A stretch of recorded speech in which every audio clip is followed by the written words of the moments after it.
Canada के नए प्रधानमंत्री मार्क कार्नी ने आज पीएम मोदी को फोन करके G7 समिट का न्योता दिया।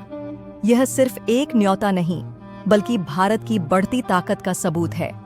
यह वही कनाडा है जहां जस्टिन ट्रूडो ने खालिस्तानी आतंकवादियों को खुली छूट दी थी, भारत के राजदूतों को धमकाया गया था, हमारे देश की संप्रभुता पर हमला किया गया था, लेकिन भारत ने अपनी गरिमा बनाए रखी।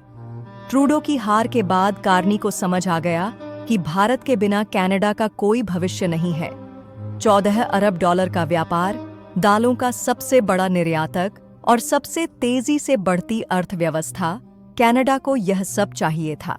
पहले सिख अलगाववादी संगठन चिल्ला रहे थे कि मोदी को न्योता न दिया जाए, लेकिन कार्नी को पता है कि असली ताकत कहां है। ट्रंप के टैरिफ के डर से कनाडा अब भारत की तरफ देख रहा है।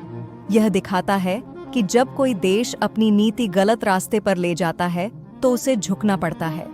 ट्रूडो ने सोचा था कि वोट बैंक की राजनीति में आतंकवादियों को खुश करके फायदा होगा, लेकिन आखिर में उन्हीं की सरकार गिर गई।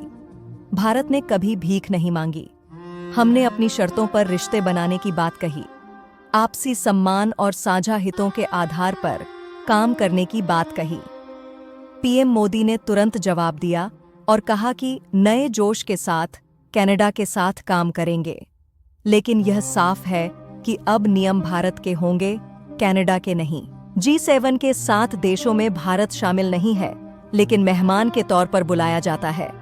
इस बार अल्बर्टा के कानानास्किस में 15 से 17 जून तक यह समिट होगा, लेकिन सबकी नजरें भारत पर होंगी। यूक्रेन युद्ध हो या पश्चिम एशिया का संकट, दुनिया की हर समस्या का समाधान भारत के पास है। ग्लोबल साउथ की आवाज हम हैं।